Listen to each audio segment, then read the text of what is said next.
नाम तो सुना होगा।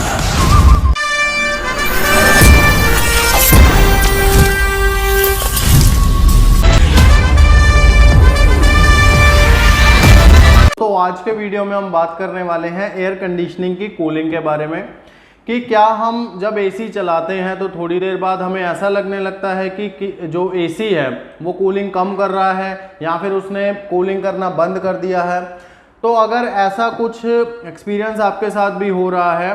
तो ये वीडियो आपको देखना बहुत ज़रूरी है, क्योंकि इसके अंदर मैं आपको 7 ऐसे रीजंस बताऊंगा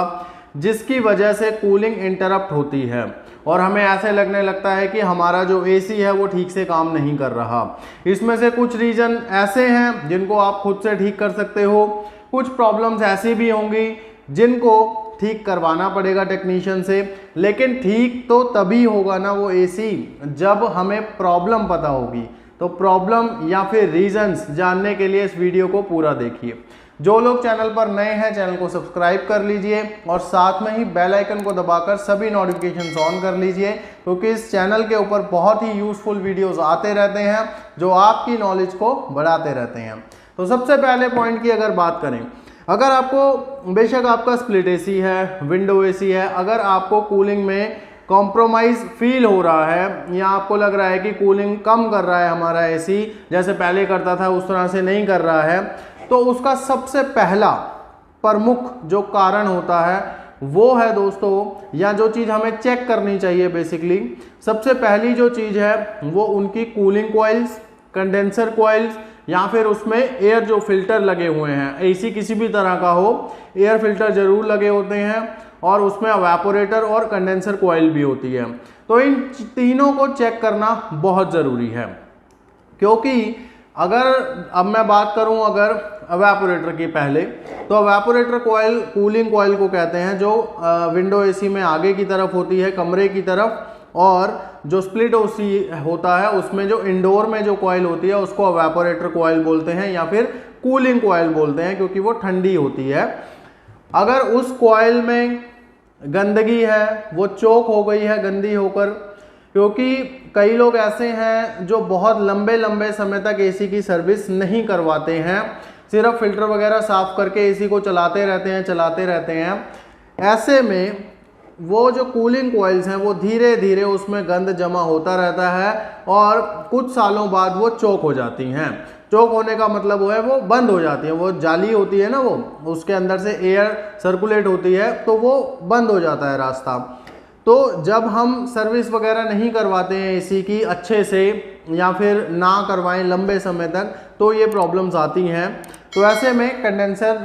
एवापोरेटर जो कॉइल है वो चोक हो जाती है। अच्छा, दूसरी बात, जो फिल्टर्स होते हैं, कई लोग फिल्टर्स भी साफ़ नहीं करते हैं लंबे समय तक, क्योंकि एसी एक बार बस रिमोट से ऑन ऑफ ही करना आता है लोगों को। कभी मैं तो हर वीडियो में अपनी बोलता रहता हूँ कि भाई फिल्टर साफ़ कर लिया करो 15 दिन बाद, लेकिन बहुत सारे ऐसे लोग हैं जो हाथ तक नहीं लगाते अपने इंडोर को।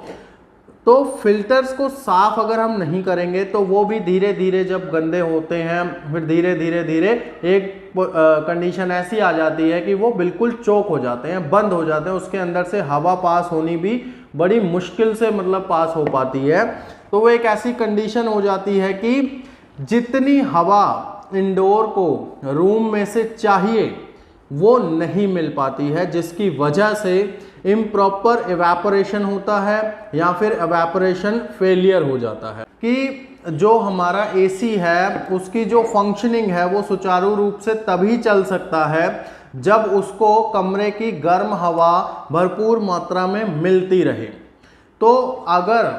कमरे की गर्म हवा भरपूर मात्रा में मिलना बंद हो जाएगी तो उसकी एवापोरेशन में प्रॉब्लम होगा, और जो वो कूलिंग कर रहा है यानी कि वो गर्म हवा जो ठंडी करके हमें देता है,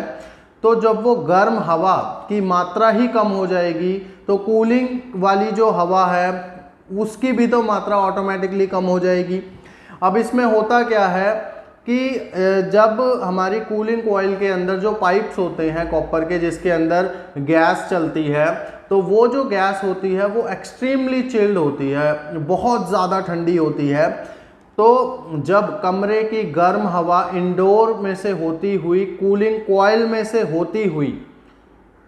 ठीक है, आती है, तो वो गर्म हवा और ठंडे जो कूलिंग कॉइल के पाइप्स हैं उनमें जब कांटेक्ट बनता है तो वेपर्स क्रिएट होते हैं। इसी प्रोसेस को एवेपोरेशन कहते हैं। तो ये सब जो प्रोसेस है ये फिर नहीं हो पाता है, जिसकी वजह से वो टेम्परेचर कॉइल का और ज़्यादा माइनस हो जाता है, और ज़्यादा ठंडी हो जाती है वो, जिसके बाद वो गंदी तो पहले ही होती है, उसके बाद उसके ऊपर आइस फॉर्मेशन होने लगती है, बर्फ़ जमने लगती है, और जब बर्फ़ जम जाती है तो बिल्कुल ही रास्ता बंद हो जाता है हवा के सर्कुलेशन का,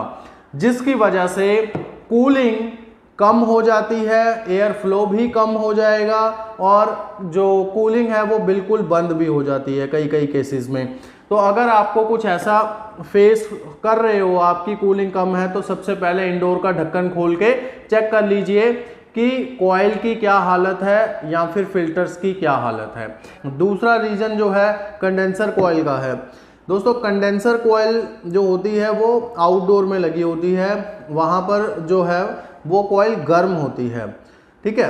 तो कंडेंसर कॉइल, ये चीज़ में मैं आपको बहुत सारी वीडियोस में बता चुका हूँ, कंडेंसर कॉइल अगर चोक है,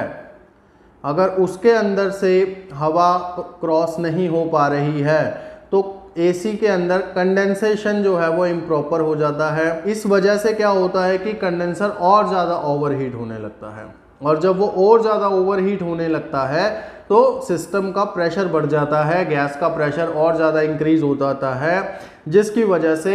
जो कंप्रेसर लगा हुआ है, कंप्रेसर के अंदर भी प्रेशर इंक्रीज हो जाता है, उसके अंदर हीट इंक्रीज हो जाती है, और ये ओवर हीटिंग के कारण, ओवर प्रेशर के कारण कंप्रेसर ट्रिप हो जाता है,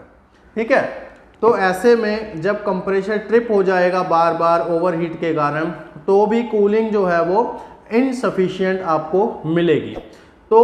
कई बार क्या होता है कि आउटडोर ऐसी कंडीशन पर लगा हुआ है जहाँ पर हम देख ही नहीं पाते हैं जाके कि चल भी रहा है कंप्रेसर या नहीं चल रहा है, तो ऐसे में बस हमें यही पता लग पाता है कि एसी कूलिंग नहीं कर रहा है या कम कर रहा है। तो ये फिल्टर्स और दोनों कॉइल्स को चेक करना बहुत ज़रूरी है। हो सकता है कि इन्हीं में प्रॉब्लम हो और आपको कोई बोल दे कि गैस कम है या फिर कुछ और पंगा है, तो यहाँ पर ये खुद से चेक कर लेना बहुत ज़रूरी है। अब चलते हैं हम अपने दूसरे पॉइंट के ऊपर,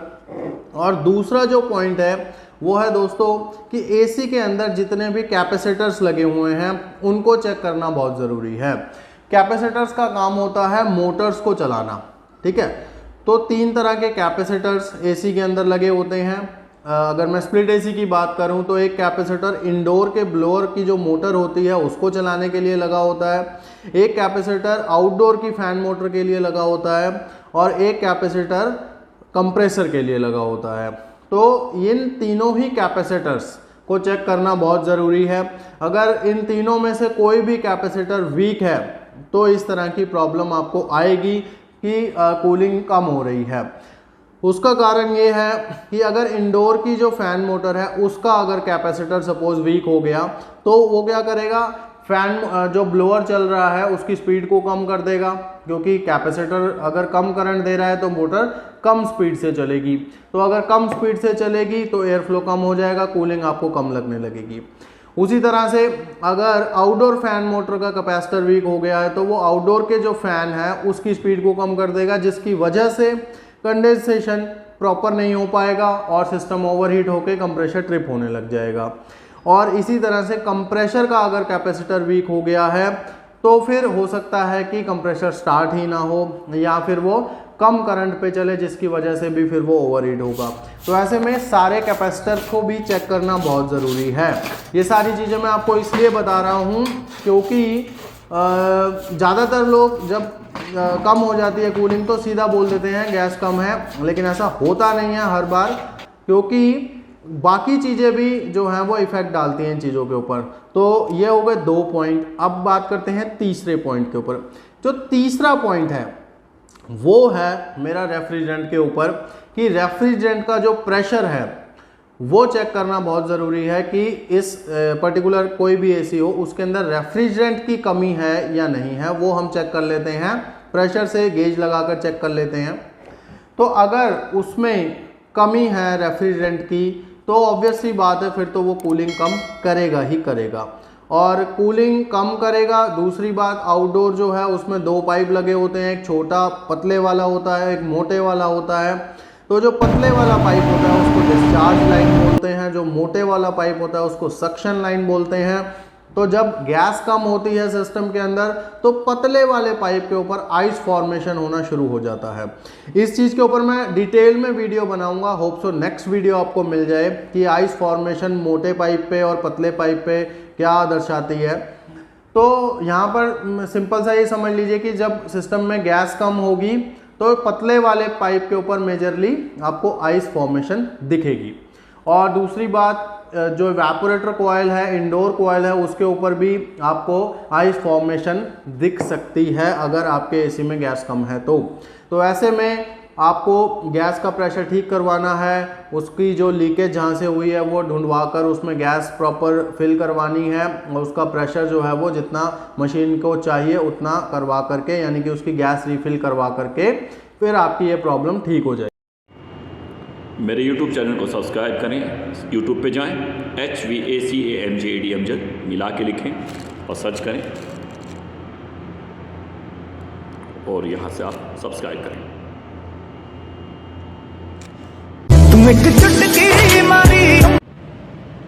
please subscribe my channel, like, share और कोई सवाल है तो आप कमेंट्स कर सकते हैं।